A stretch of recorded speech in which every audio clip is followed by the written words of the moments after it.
Il est 18h30, bonsoir tout le monde, bienvenue chez vous dans votre émission de consommation. Alors si vous ne voulez pas vous faire pigeonner ce soir, écoutez ce que Mickaël a à vous dire. C'est pas moi qui vais vous le dire Sébastien, c'est cette machine, elle mesure les ondes électromagnétiques présentes dans ce studio, mais aussi chez vous, à la maison, GSM, Wi-Fi, Bluetooth. Y a-t-il danger? Doit-on se protéger? Gros débat ce soir sur un sujet tabou qui divise le monde scientifique. Jean-Christophe. On a testé les GPS, pourquoi payer pour ceci alors qu'on peut avoir une application gratuite pour cela? Vous verrez, c'est pas tout à fait la même chose. Camille du magazine Trends Tendance. Ils sont moins bling-bling qu'à Ibiza, Miami ou Saint-Tropez, mais des jet-setters belges, il y en a. On fait le tour des endroits où ils se déhanchent et des stratégies commerciales qui sont mises en place pour les séduire. Et Xavier. Sébastien, vous le savez sans doute, qui s'endort avec du herve sur la main se réveille avec les doigts qui sentent. Et puis... Je disais mauvais. Qui sentent le herbe. Qui sentent mauvais, je ne sais pas. Mais c'est peut-être fini, en tout cas, grâce à cette invention, la cave saveur. Plus besoin de toucher le herve pour en manger. Une fois de plus, ce sommaire est fabuleux et je pèse mes mots.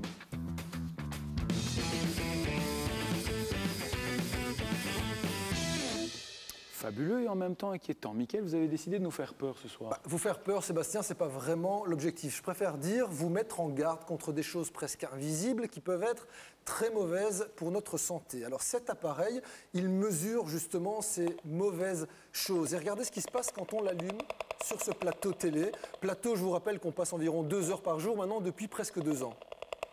Alors, cet appareil, il fait du bruit. Cet appareil, en fait, il réagit, il mesure, non pas la présence d'esprits, de fantômes ou d'entités, il réagit aux imbéciles. Non, c'est une blague. Il mesure les ondes électromagnétiques présentes sur ce plateau, mais aussi chez vous, à la maison. Les ondes électromagnétiques, ce sont les signaux qui transportent justement les signaux télé, la mobilophonie, on va y arriver. Ah, c'est pas facile à dire, vous avez été contaminé aussi. Voilà, les communications, les radiocommunications. Et donc, je le disais, ces ondes, elles ne sont pas présentes que sur un plateau télé, mais aussi chez vous, à la maison, au bureau, dans la salle de sport, dans la cafette de la piscine, en gros, au supermarché, un peu partout. C'est dangereux. C'est tout l'enjeu du débat. Aujourd'hui, il n'y a pas d'accord unanime de la communauté scientifique et de nombreuses études sont toujours en cours. Donc, en attendant, au nom du fameux principe de précaution, il y a des normes à ne pas dépasser. On en reparlera dans un instant. Et ces normes, finalement, elles varient d'un pays à l'autre et parfois même d'une région à l'autre. Alors, avant d'aller plus loin, on va faire connaissance avec ces fameuses ondes électromagnétiques. Et pour ça, on va suivre la police de l'environnement qui s'est rendue chez un particulier pour une visite, vous allez le voir, pas vraiment comme les autres. Regardez. Elles poussent partout depuis quelques décennies, les antennes, qu'elles soient de TV, de radio et depuis peu de GSM et de Wi-Fi. Rajoutons à cela les lignes haute tension. Conséquence, notre monde est baigné d'ondes et de champs électromagnétiques. Peut-être pas sans risque pour notre santé. Bonjour, Bruxelles Environnement. Bienvenue. Donc voilà, moi j'aimerais que vous puissiez faire les analyses nécessaires afin de savoir s'il y a des ondes, des champs qui peuvent nuire ici à ma santé. Très bien. Oui, on va faire un petit tour de la maison et ensuite on fera une mesure au point le plus important. Okay. Cet expert mesure l'intensité des champs électromagnétiques dans cet appartement. La norme bruxelloise impose un maximum de 3 volts par mètre. Quand il y a dépassement, les propriétaires des antennes voisines doivent revoir leurs émissions. Cette norme très prudente est rarement dépassée. Les niveaux des champs électromagnétiques chez vous sont vraiment très très bas, certainement un bon facteur 100 en dessous de la norme légale en région de Bruxelles-Capitale. Donc je crois qu'il n'y a pas lieu de se tracasser dans votre cas. Ce bruit de fond composé d'ondes de toutes sortes ne représente-t-il pas malgré tout un risque? Quand on sait qu'il est pratiquement impossible d'y échapper et que nous y sommes soumis en permanence.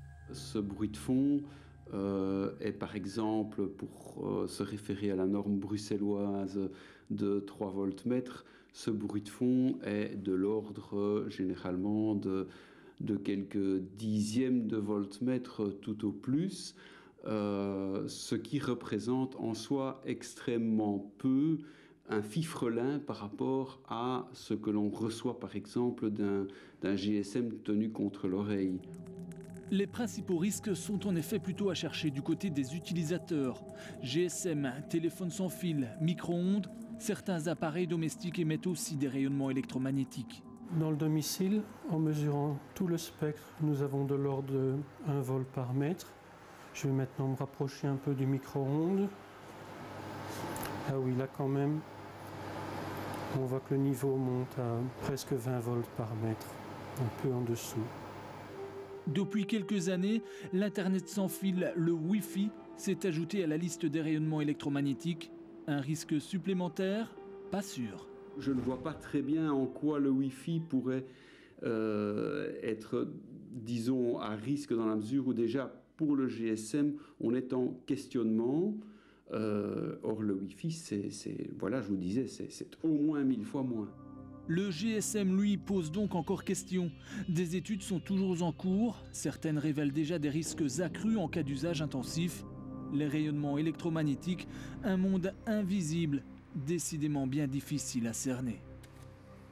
Et pour mieux le cerner, justement, cet univers pas si invisible que ça, on s'est entouré ce soir d'experts en la matière. Il y a d'abord le docteur Stockbrooks, il est docteur en sciences appliquées. Et il y a aussi Benoît Loup, spécialiste en pollution électromagnétique. Alors, pour que l'on comprenne bien vos fonctions respectives, est-ce qu'on peut dire, docteur Stockbrooks, que vous, de par vos travaux finalement en laboratoire, vous contribuez en quelque sorte à aider à établir ces normes et que M. Loup, lui, sur le terrain, les remet en question? On peut voir ça comme ça, donc c'est assez indirect, je dirais, ma contribution. C'est plus de pouvoir dire, voilà, qu'est-ce que l'on peut constater dans la vie réelle, quels sont les niveaux, quelles sont les natures des rayonnements électromagnétiques, leur modulation, quels sont les différents systèmes qui y contribuent, quelle sont l'importance de l'un et de l'autre dans la vie quotidienne. À partir du moment où ils ne sont pas les mêmes d'un pays à l'autre, est-ce qu'on peut dire que ça remet en question finalement ces normes? C'est pas normal, ça. Les 27 États membres ne sont pas d'accord sur les mêmes normes, mais imaginez que dans les régions des différents pays, on n'est pas d'accord non plus sur les mêmes normes. C'est une cacophonie épouvantable.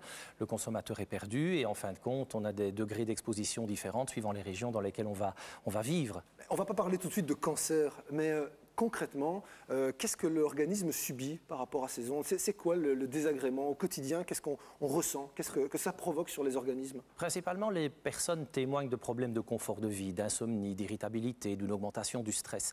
Donc ce sont toute une série de problèmes de confort de vie qui peuvent apparaître et qui, à long terme, si on est déjà porteur de maladies chroniques ou de problèmes endogènes, peuvent aggraver la situation. En laboratoire, Dr Stockbrooks, on arrive aux mêmes conclusions, même si votre spécialité, évidemment, ce n'est pas de régler les problèmes de santé. Vous êtes là pour faire des mesures concrètes. Oui, donc moi je ne m'occupe pas des problèmes de santé directement, mais évidemment je suis la problématique depuis de nombreuses années, donc une certaine culture générale sur le sujet.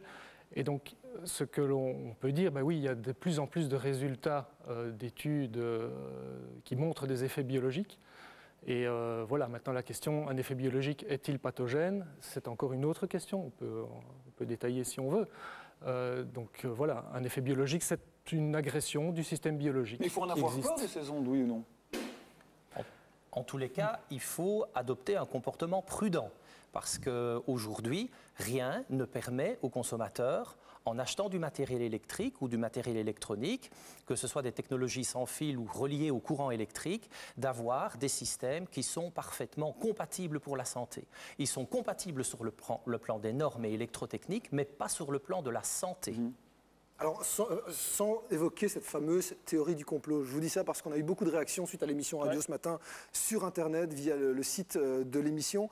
Beaucoup de téléspectateurs évoquent des lobbies industriels importants. Est-ce que vraiment, comme je vous le disais, sans tomber dans cette théorie du complot, il y a un peu de vrai là-dedans? Est-ce qu'il y a vraiment des lobbies qui essayent, par exemple, vous influencer dans votre travail au quotidien par rapport aux résultats que vous pourriez amener à la communauté? Moi, personnellement, je ne subis pas de lobbying. Maintenant, au niveau international, au niveau de l'OMS, il est fort probablement qu'il y a un lobbying très intense. Il y a des enjeux financiers? Il y a des enjeux financiers, évidemment, puisqu'il y a toute l'industrie des télécoms qui est derrière. Cela dit, cela n'empêche pas au monde politique de prendre ses responsabilités. Et donc, ils sont là pour ça. Et donc, on a effectivement au niveau des organismes internationaux des experts scientifiques qui doivent avoir un devoir de rigueur. On leur impose peut-être trop de rigueur, où il y a une incompréhension entre le monde politique et ces scientifiques qui donnent un résultat très rigoureux, et puis le monde politique qui doit appliquer, lui, le principe de précaution. Il ne faut pas demander aux spécialistes. Oui, moi j'ai envie de savoir sur quel principe on a fixé ces normes. Qu'est-ce que ça veut dire? Parce que moi, 3 volts par... Enfin, pour moi, ça ne veut rien dire.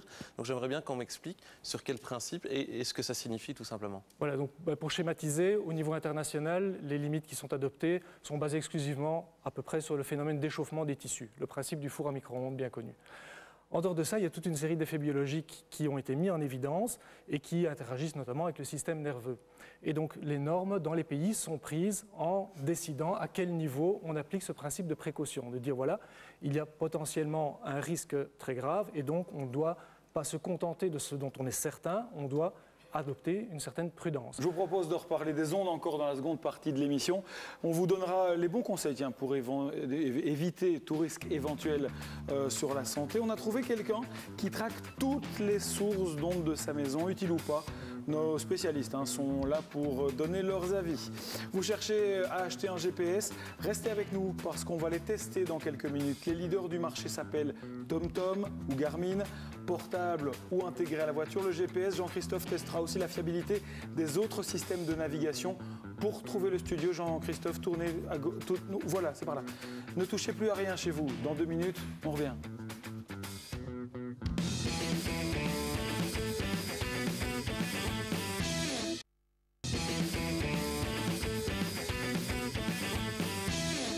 On n'est pas des pigeons, le retour. Il est encore question d'ondes et de champs magnétiques dans la seconde partie de cette émission. Des ondes, Mickaël, que l'on peut éviter. Les éviter, pas vraiment, parce qu'on baigne dedans. Par contre, on peut peut-être s'en prémunir. Alors, Benoît Loup, sans investissement financier particulier, est-ce qu'il y a des petits trucs, des petits conseils que l'on peut donner aux téléspectateurs pour éviter les effets néfastes de ces ondes qui nous entourent ? Principalement, l'exemple le plus connu, c'est celui du GSM. On peut limiter la durée d'exposition à quelques minutes et pas utiliser le GSM pendant des heures, surtout quand on a un cerveau en développement, comme c'est le cas des enfants. Je pense aussi aux appareils électriques, s'entourer d'appareils électriques à la tête de lit et autour du lit avec des câbles sous tension, des réveils électriques, des lampes de chevet qui ne sont coupées que de manière unipolaire parce que les constructeurs n'enlèvent pas l'entièreté de la tension sur ces éclairages. Il vaut mieux choisir des interrupteurs bipolaires qu'on trouve dans le commerce chez les grossistes en électricité. Il y a plein de choses à faire, se tenir à bonne distance d'appareils qui sont un peu plus rayonnants comme le four à micro-ondes, ne pas rester avec les yeux devant quand ils fonctionnent. Donc c'est du bon sens finalement. Docteur Sorgbous, on vient également sur votre fonction. Vous, en laboratoire, vous mesurez, vous calculez. Est-ce que vous partagez également ces conseils? Il faut avoir ces bons réflexes de base. Oui, absolument. Donc, ce sont effectivement les bons réflexes.